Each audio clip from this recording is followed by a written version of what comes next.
Ladies and gentlemen, something absolutely historic is happening right now. For years, people joked about Staten Island breaking away from New York City. They joked about the forgotten borough, the ignored borough, the borough that City Hall treated like an unwanted stepchild. But after Zoran Mamdani's shocking victory, after almost probably the most radical mayoral shift in New York City's history, the jokes are over.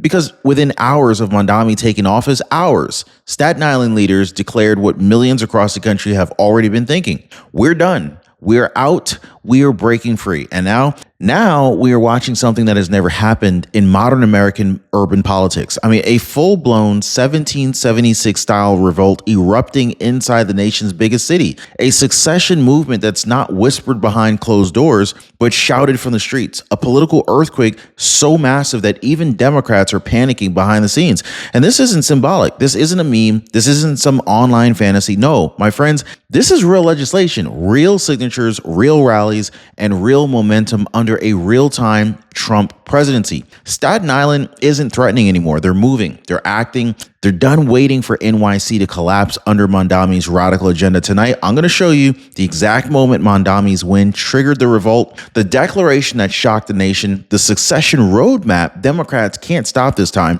and how all of this could reshape New York and America forever. So buckle up, guys, because what you're about to hear, this is not just local politics. This is not just a borough trying to be free. This is the beginning of a breakup that could change the future of blue cities across the entire country. Hit the like button and subscribe. Ladies and gentlemen, the spark that lit this firestorm wasn't subtle. It was the exact moment Zoran Mamdani was declared mayor of New York City, a self-described democratic socialist taking the reins of America's largest city. It sent shockwaves across the country. Conservatives called it a radical turning point. Commentators warned of a coming Marxist policy wave, and while Manhattan champagne glasses clinked, Staten Island went cold. Because for them, this wasn't just another Democratic warning. This was the final warning flare. This was proof that the city that they had been chained to for decades had now moved so far left that staying attached just felt impossible.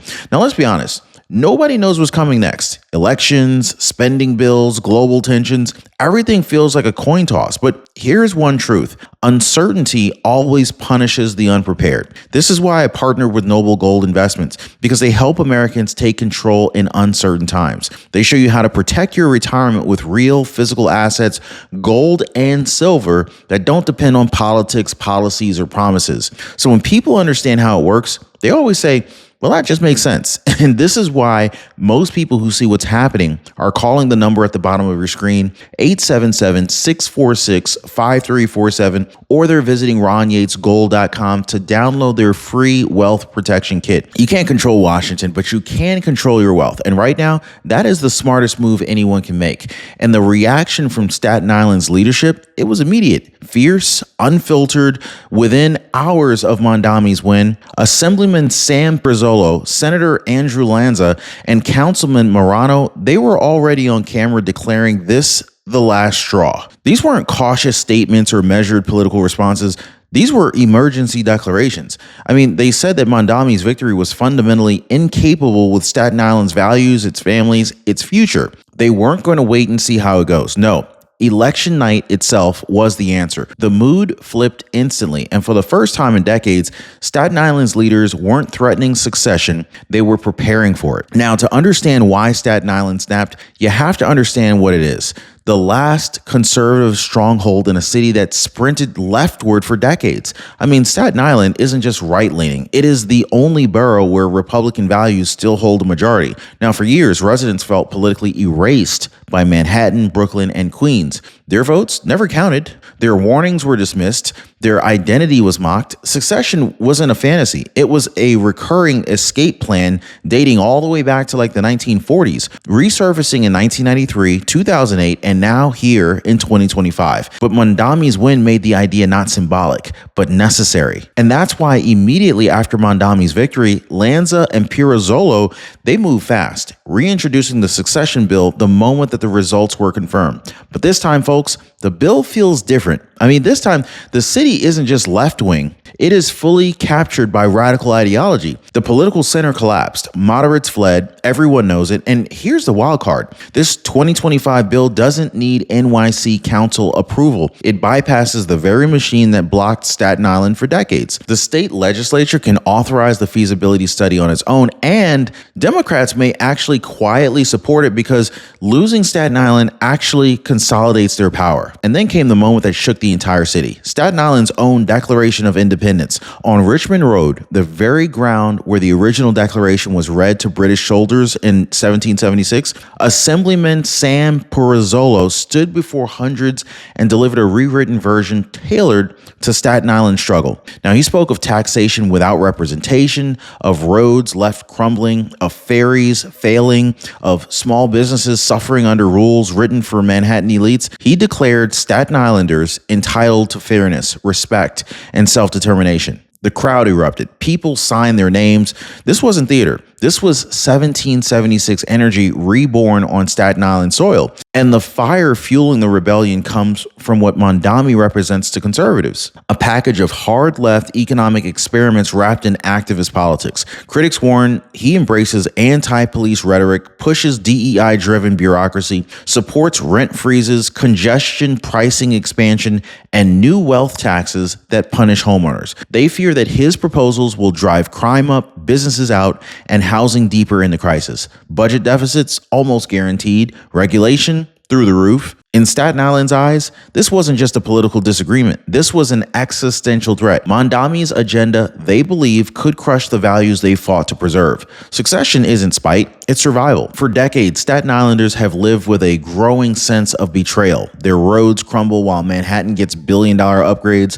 Their ferries break down while other boroughs receive shiny new transit expansions. Taxes, sky high. Services, bare minimum. Small businesses suffocate under regulations written by people who have never set foot outside of Brooklyn or the Upper West Side. And every election, Staten Island's votes get drowned out by citywide blocks that ignore their needs completely. They're not just neglected, they're dismissed. They're treated like a political inconvenience. These frustrations didn't appear overnight. Mamdani didn't create them, but his victory sure did make them unavoidable. And you can't put a price on peace of mind. This is exactly what a solid Medicare plan gives you. This is why I partner with Chapter, folks. They make your Medicare coverage something that you don't have to think or even worry about. One of our viewers said, Chapter made me feel calm for the first time in years. So let me ask, don't you deserve to be calm too? Now, most people already found their peace after calling the phone number right there at the bottom of your screen, 909-563-8279, or visiting askchapter.org/Ron.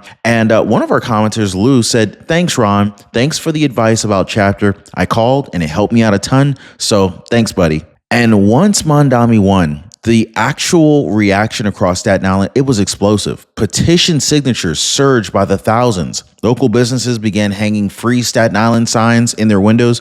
Conservative talk radio lit up with callers saying, do it, we are ready. The New York Post ran story after story amplifying the movement. Independent creators online pushed the idea into viral territory. And for the first time, succession wasn't just a fringe conversation. It became a mainstream demand. Even moderates who once rolled their eyes, they're now saying, you know what? Maybe it is time. The momentum wasn't gradual. It was instant and absolutely unprecedented. Now, to understand why this moment feels so explosive, just look back at 1993 when Staten Island voted 65% yes to leave New York City. The people spoke loudly, legally, democratically, and what happened? One man, Assembly Speaker Sheldon Silver, killed the effort by blocking the required home rule message. An entire borough's will was overturned by raw political power. Staten Islanders never forgot that betrayal. Now, for 30 years, it simmered beneath the surface, waiting for the right spark. Well, Mamdani's win didn't just create the desire to break free, it reawakened a dormant fury. And now the conversation isn't should we try again? It's they can't stop us this time. Now, here's what makes 2025 different this time, all right? So this time, the process is realistic. Step one, grassroots support. It's already exploding. Step two, it requires the state legislature to authorize a feasibility study, and even Democrats may quietly welcome the idea since losing Staten Island strengthens their control over remaining boroughs. And so then comes a non-binding referendum. This is where support is already sky high. So after that, the state would approve a new city charter, paving the way for independent police, fire, and school departments. And under President Trump, who has repeatedly criticized radical blue city policies, federal support for Staten Island's self-governance is more plausible than ever. The moment Staten Island's succession push went public, the shockwaves weren't limited to New York. Conservative media instantly framed it as a domino event, a message to blue cities across America that people trapped under radical governance finally had an exit route. Democrats panicked, warning that it could spark a national fragmentation crisis. President Trump, now in his third year, didn't specifically endorse succession, but he did slam Mamdani's far-left agenda and praised local communities for standing up to failed leadership. And let's be honest, guys, if Staten Island breaks free, it humiliates the NYC Democratic machine and energizes every frustrated community nationwide. And so what about Mamdani himself? Well, his reaction has been, let's just say, strange. So publicly, he downplays the entire movement, calling it misguided and based on fear. But behind the scenes, reports say that his team was blindsided by how fast Staten Island mobilized. Left-wing activists swarmed social media to mock the borough, calling residents reactionary and uneducated, which really only fueled the fire. Critics argue Mamdani's dismissiveness reveals panic. If he truly wasn't worried, he wouldn't feel the need to respond at all. And every time he comments, Staten Islanders, they hear the same message. Your concerns just don't matter, which pretty much pushes them closer and closer to the exit. Now let's talk consequences, because if Staten Island actually leaves, New York City isn't walking away unscathed. No. Analysts predict that the city would instantly lose a significant tax base, especially from homeowners and small businesses that actually pay their fair share. Now, politically, NYC would lose its only moderating borough, accelerating the leftward spiral. Transit experts warn that MTA could take a huge hit, especially with ferry funding and toll structures disrupted. School formulas would shift. Budget gaps would widen. Now, here's the kicker.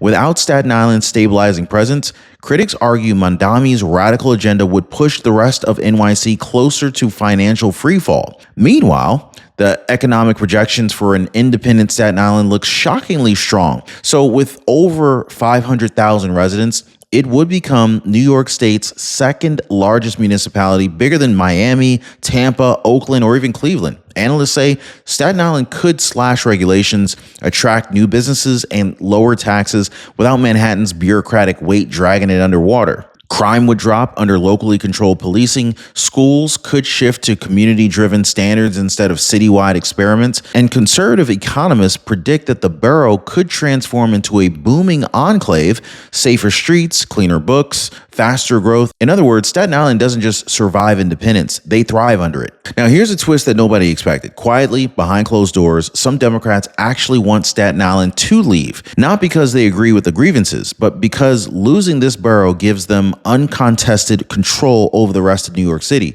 No more Republican roadblocks, no more moderate pushback, no more Staten Island slowing down progressive experiments. Some left-wing commentators have even floated the idea that Staten Island is a burden holding NYC back from becoming a full laboratory of social reform. So while Democrats publicly mock the succession movement, privately, they actually know Staten Island leaving solidifies their political monopoly. But the fear, guys, the real fear inside the Democratic establishment isn't just Staten Island leaving. It's what happens after. Because if Staten Island breaks free from a radicalized NYC, what stops other frustrated communities from trying the same thing? Conservative influencers already warn of a balkanization wave coming from blue cities across America. Parts of Queens, Brooklyn, even enclaves in Los Angeles and Chicago, they've seen Staten Island's revolt with interest. Mamdani's governance only accelerates the fractured lines. And if one borough can just walk away from a failing system, others might start asking, why not us? Why not now? Hey, by the way, guys, if you're one of the real ones who really enjoy what we do here on the channel, you've got to check out the Inner Circle. This is where our true supporters get exclusive access to content that I just can't share here, completely commercial free. It's also the best way to keep this channel going strong. So if you want to be a part of something special, join us over there. Links in the description or in the pinned comment down below.